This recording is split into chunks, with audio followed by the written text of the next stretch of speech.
me. Here goes YouTube. All right. Hey, YouTubers. I am trying to go live in more than one place. So hang tight with me. We've got 2 streams up, and we'll begin in just a minute. As you guys are jumping on. Oh, and that's weird. The cameras are inverses of each other. Not that y'all care. Okay. And I'm going to share this on another place.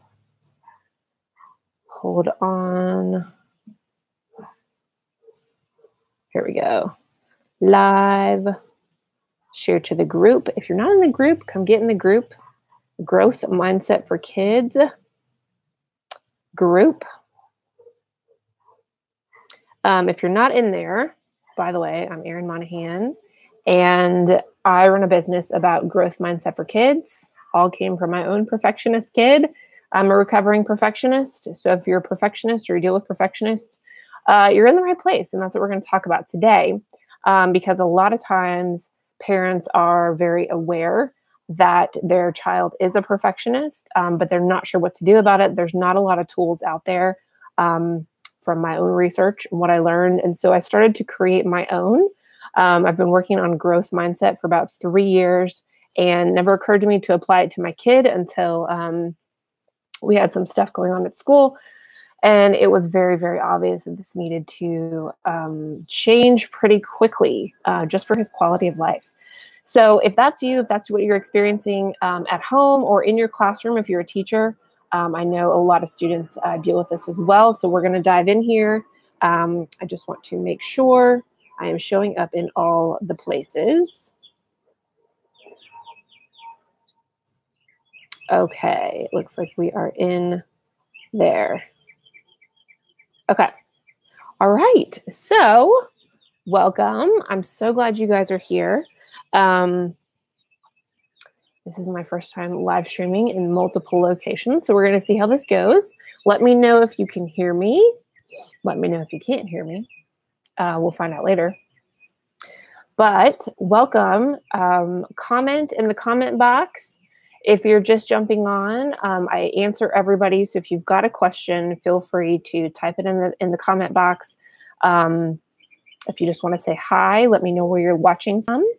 And we're going to jump in. So I wanted to talk about these bad days and your kids having these bad days, because I am aware that they are frequent, and it's not always obvious. What do we do, right? Bad days are normal. We're going to have bad days. But what if it was possible to never have a bad day again? And that sounds a little crazy, and that sounds a little like, oh, that's far-fetched and that's not real.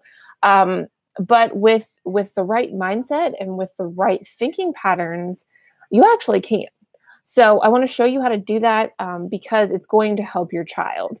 And I want to go through different kind of sneaky signs of perfectionism that you might be seeing at home. They might not even register as perfectionism, but there are ways to adjust them. There are ways to flip them around.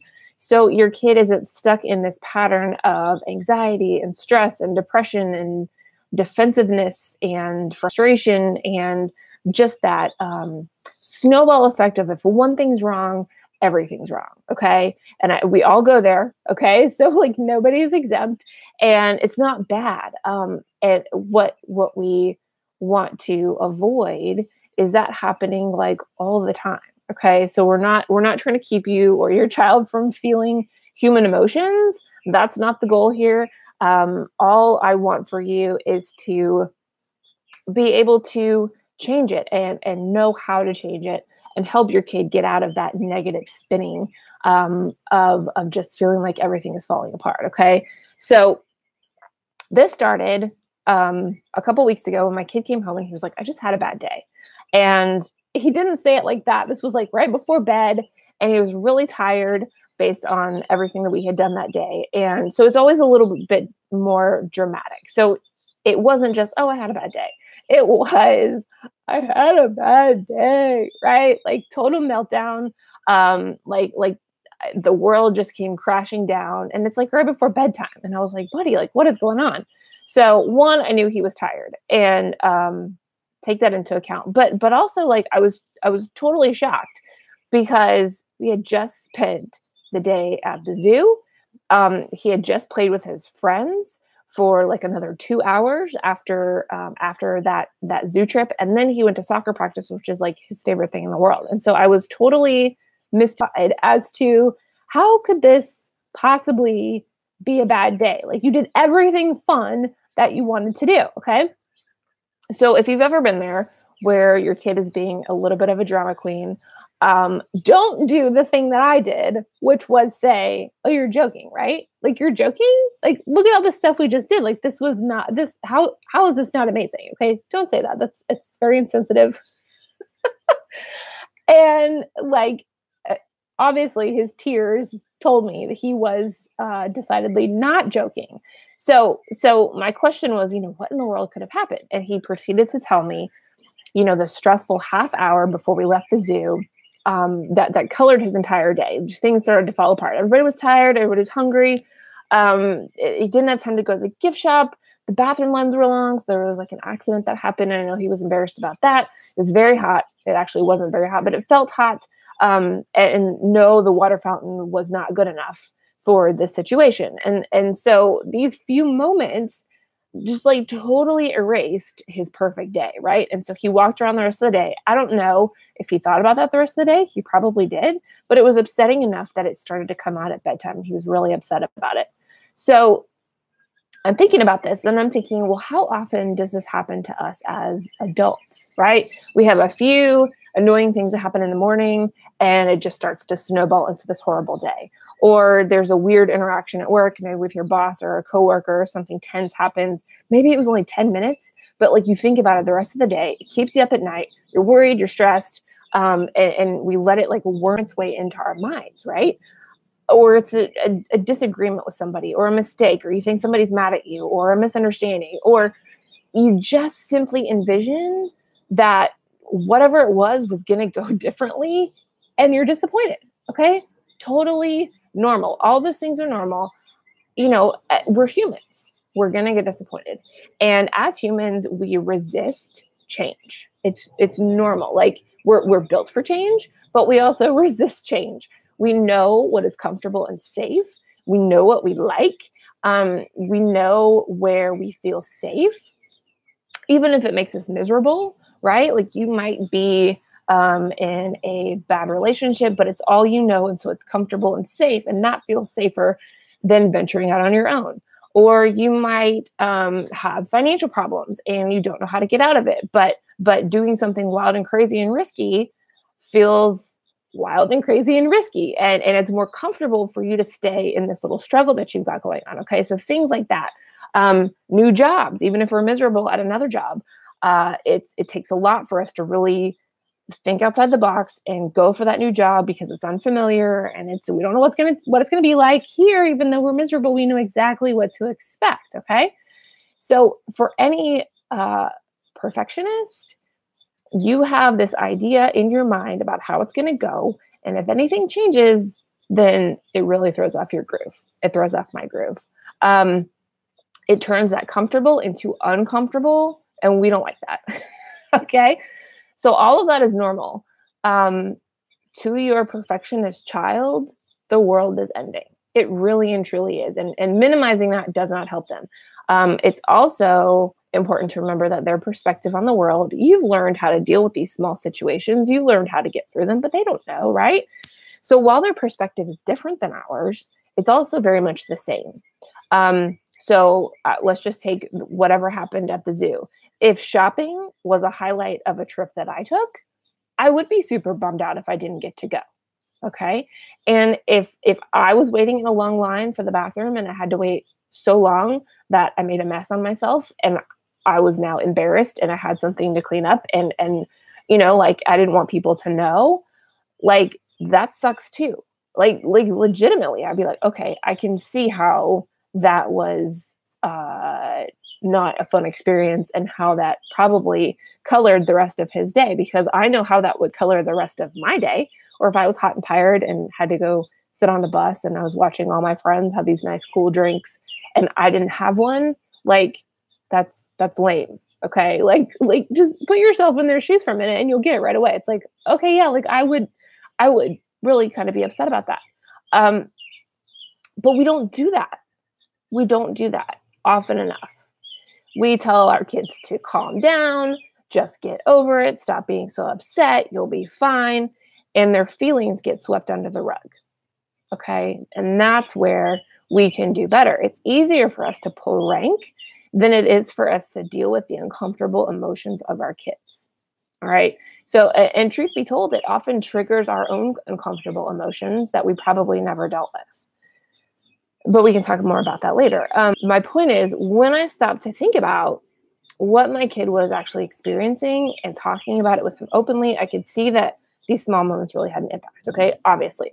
And this is perfectionism, allowing what happens in a few moments to change your entire day and be upset about how the rest of the day did not go as planned because this one thing happened wrong. Okay. We don't like change. We talked about that. It is a safety thing. This resistance to change is actually a function in our brains that is really, really great if there's actual imminent danger. Okay. But these red flags start going off regardless. And we react the same way as if it is an actual fight or flight situation. And perfectionists especially love a plan. I love a plan.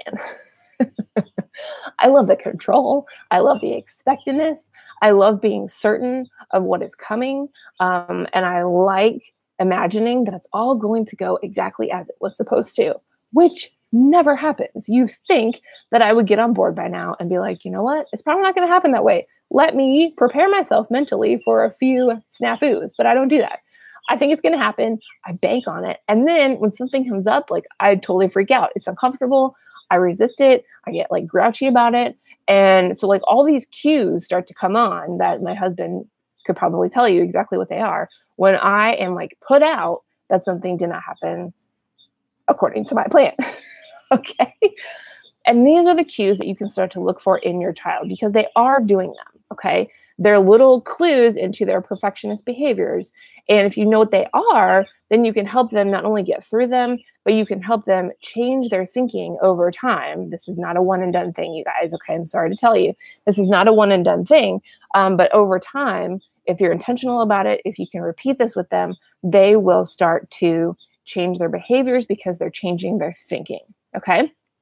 So today, I want to help you understand and identify these kind of sneaky perfectionist things that show up so you can help them, okay? You can help them move past it. They can feel more confident. They're going to be more calm. Those little changes that come up are not going to be worthy of a meltdown anymore. And it's going to help you too, okay? So we're going to talk about three. They're anxiety, frustration, and defensiveness. All right. So for those of you just taking the cliff notes, those are the three. Go off and handle them. I'm about to dive into each of them and show you how they show up and what you can actually do. All right. So everybody get your drinks. Get a sip of water.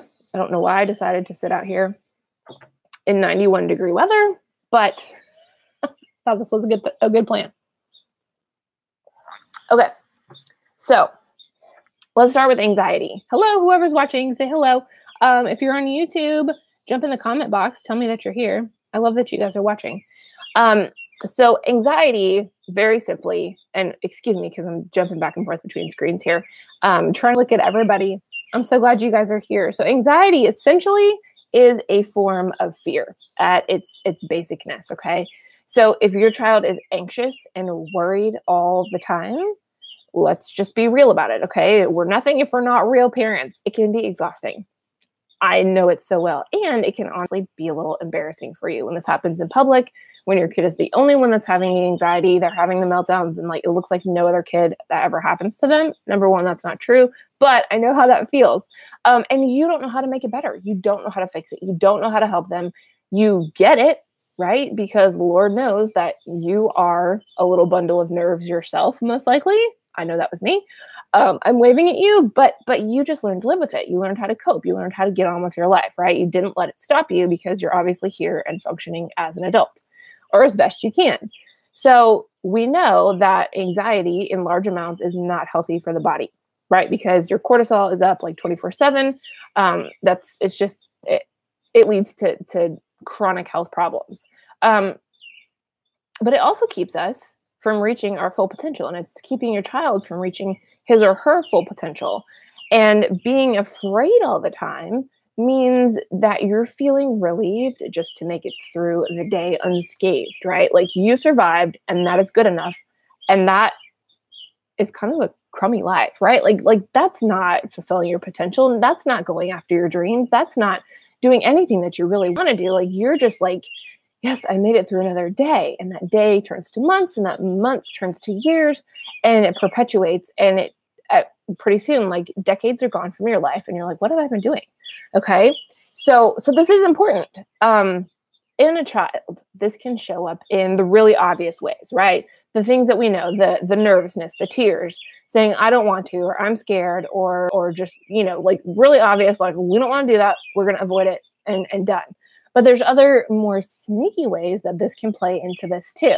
This can show up in not sleeping at night, tummy aches, being overly sensitive, being overly emotional, if they're always sick, if they've got headaches, if they're apologizing a lot, like apologizing for appropriate stuff versus apologizing for everything. We've all been there. You just apologize for everything. Nobody likes that, number one, and it's not necessary. They want to stay home all the time. Or, I love this one, they ask for lots of lights on at night. Okay. My kid basically sleeps on the sun and still asks for a flashlight. All right. So you're not alone if this is your child. Okay. Excuse me. All of this means is that they don't know how to explain what they're feeling.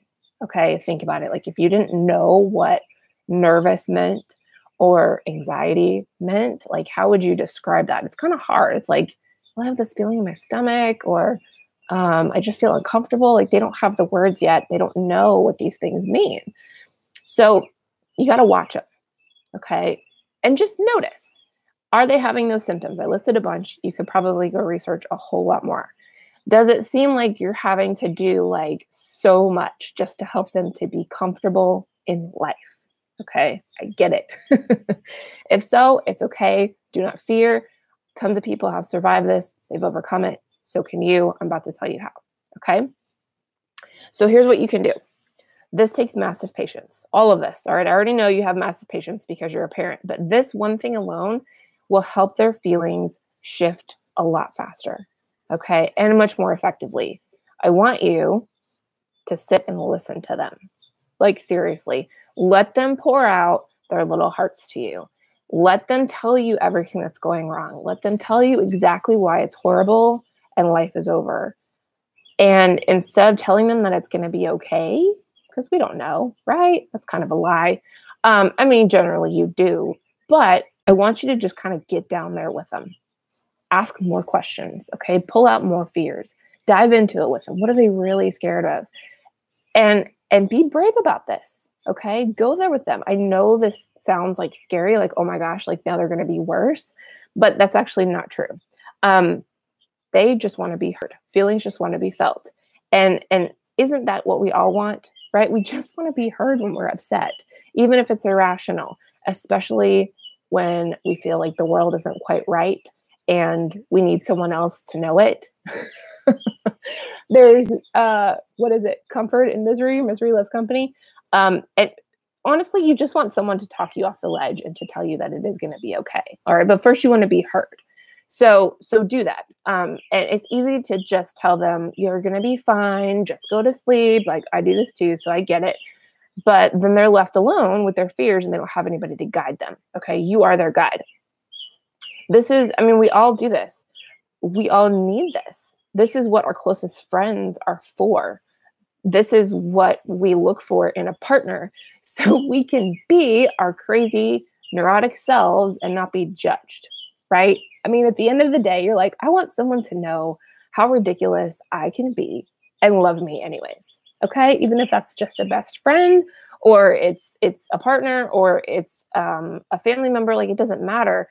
You are that person for your child at this juncture in life.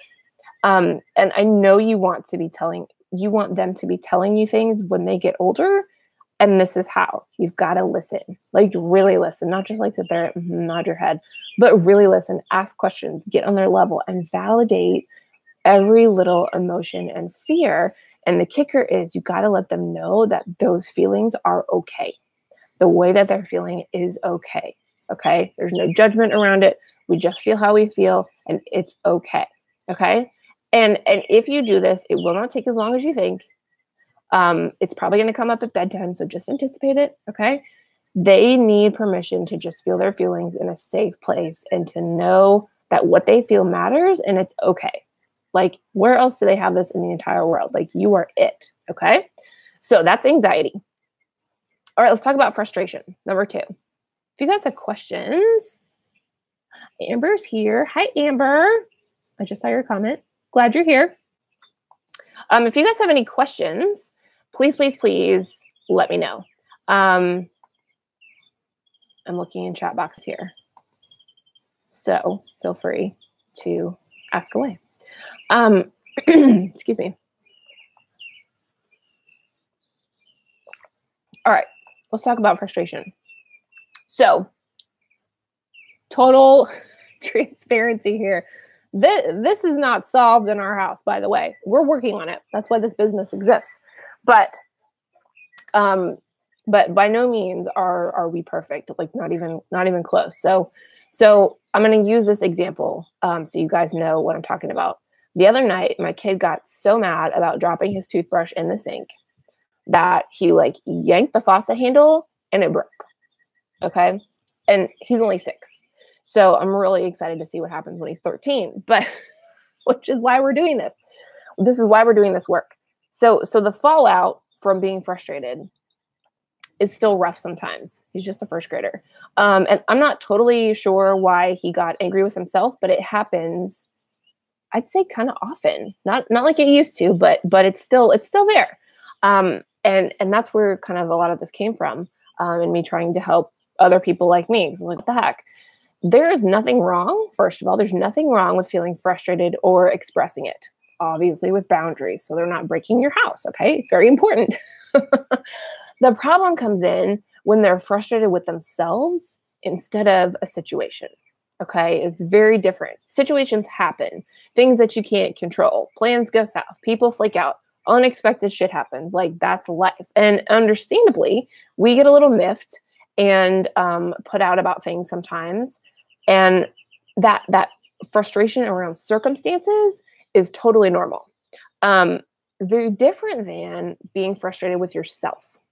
Okay, when we're frustrated with ourselves, that is just straight up self-hate.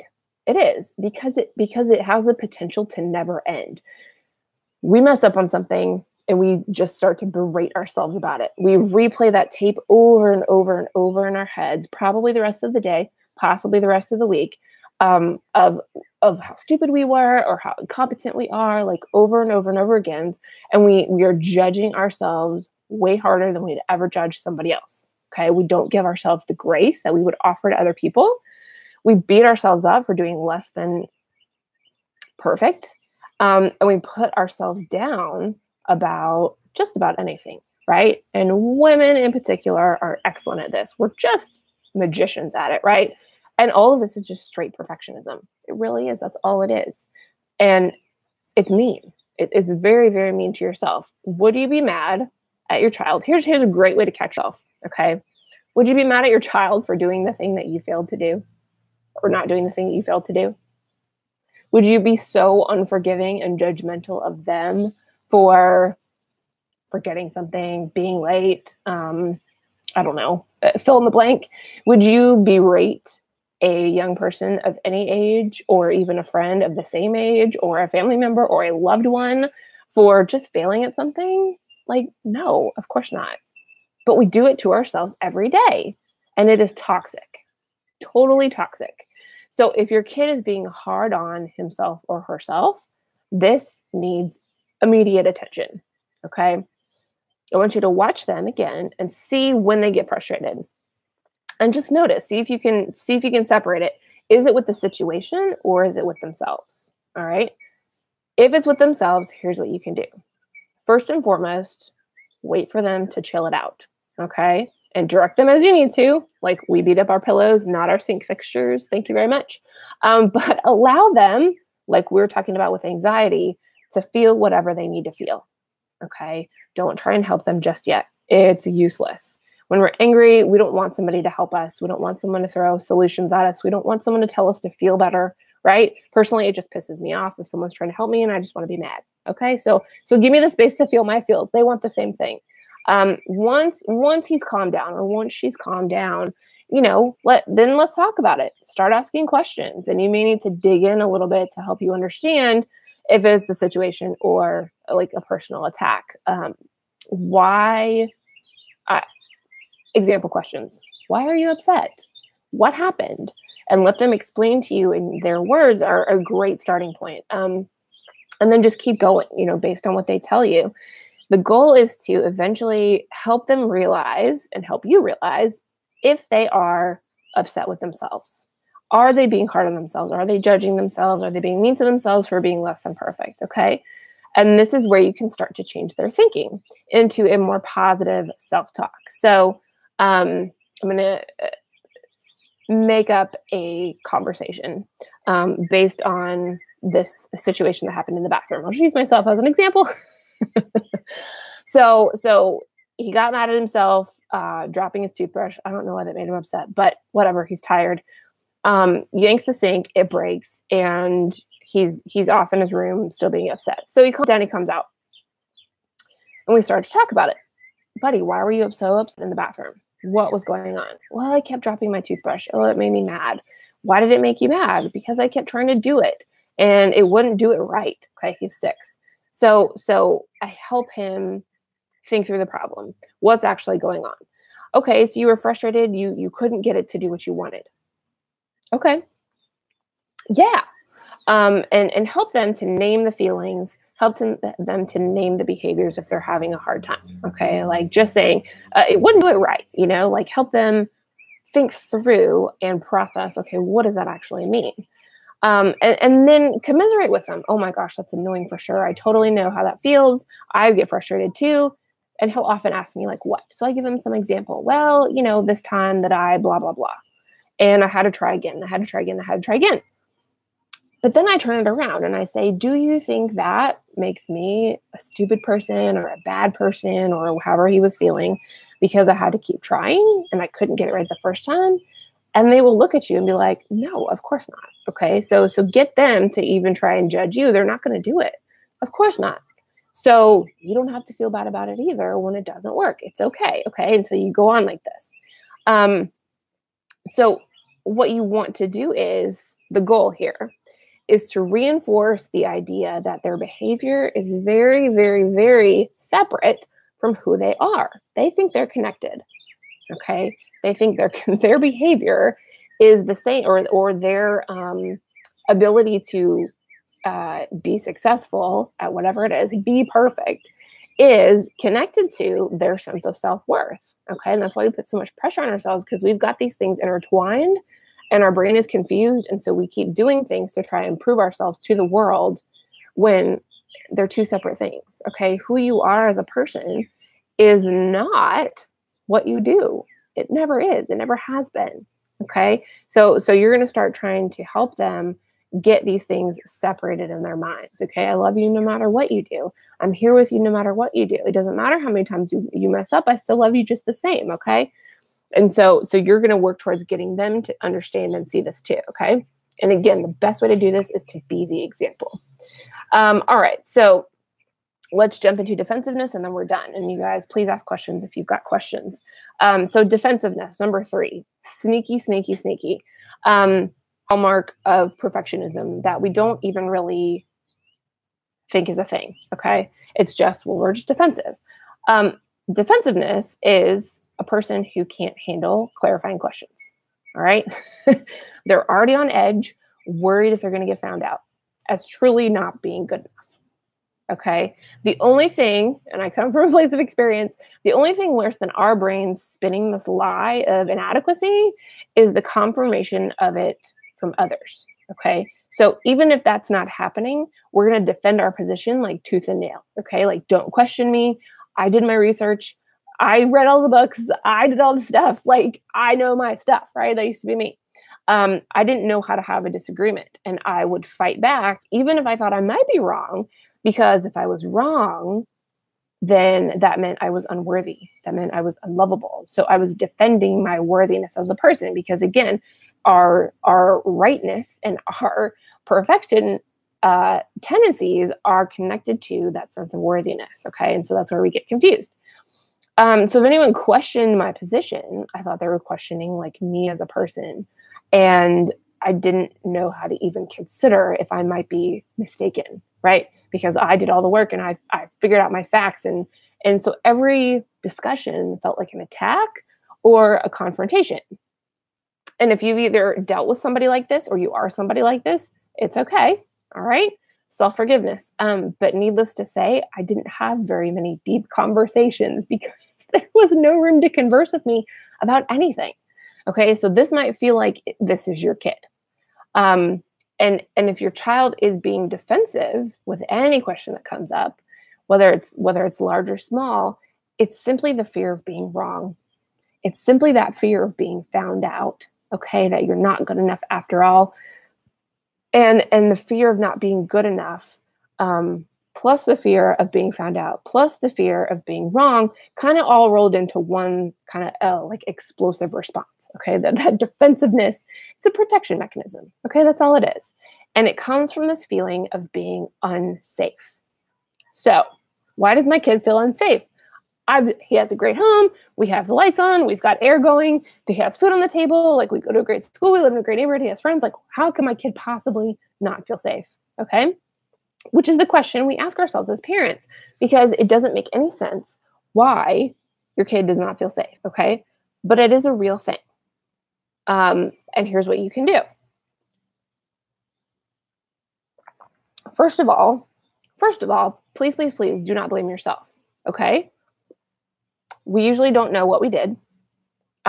We usually can't think of what we could have possibly done. And we also think we're doing our best, and how could we possibly have done more, right? So we want to start building trust. At the heart of this, your child does not feel like there is a safe space. And possibly that he or she cannot trust you completely. Okay. It might just be like 2%, right? Don't take it to heart. Please, please, please do not take this to heart. It happens everywhere, and there's no reason to beat yourself up. Okay. The good news is we can fix it. We can change it. All right. And so don't go in the past, and don't even, well, let me get through this. How do you build trust with your child? Very, very simply, there's 1, 2, 3, 4 things you can do. Easy. First one is transparency and honesty. You are their example. You're one of their primary examples. The only other examples they have are, the few other adults that are with them in their lives for good chunks of the day. Okay. So they're going to mirror what you do, not what you say. Sorry. So take stock of what's going on. Okay. Just self-assess. If you need to apologize, do so. It's okay. Reset the stage for open communication. A great way to do this, and it's difficult to do, but when they're confessing something, if they're brave enough to come to you with, oh, I messed up and I need to tell somebody, talk it out instead of getting raging mad. Okay. That's going to shut them down faster than anything. Allow them to be transparent, create that sense of transparency in a safe space where it's okay to tell you things because they're not scared of you.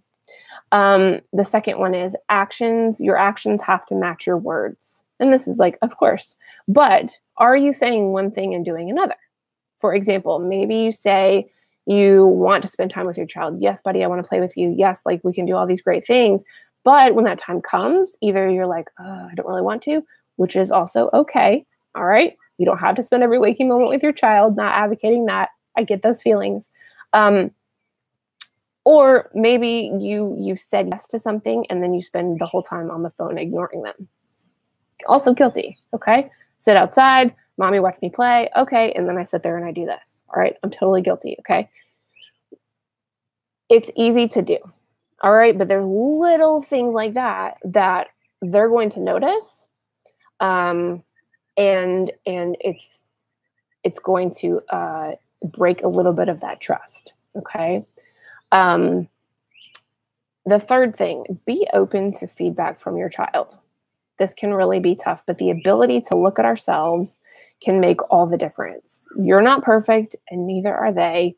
And if you're honest, you don't have it all together. But neither do I.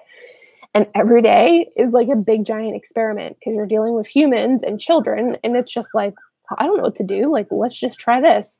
So it's okay to not have it together, and it's okay to tell that to your child and be willing to apologize to them.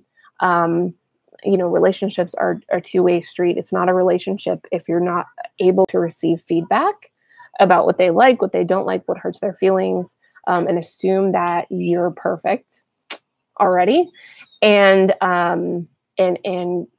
can't look at yourself to possibly change what you're doing. Okay. Your kid is going to be super honest with you if you allow it. And then finally, remember, they are their own person. They are separate from you. They are probably really different. So stay open-minded to what they say and do. Be aware of anything that you might be pressuring them to be like, or want to do, or experience, or just things that you don't understand. Listen to them. Read between the lines. All right. It's the biggest advice I can give you. And creating a safe environment, if that's too much, take it back a step. Creating a safe environment is as simple as thinking about what makes you feel safe as an adult. Okay. Do you feel safe if you always have somebody questioning you or yelling at you or how you did it wrong? Like, that doesn't feel good. Do you feel safe at any time that you're honest with your feelings and you get shut down? Or you're told, don't feel like that. Feel better, right? Just buck up. Do you feel safe if you ask for help and then you just get told to do it yourself?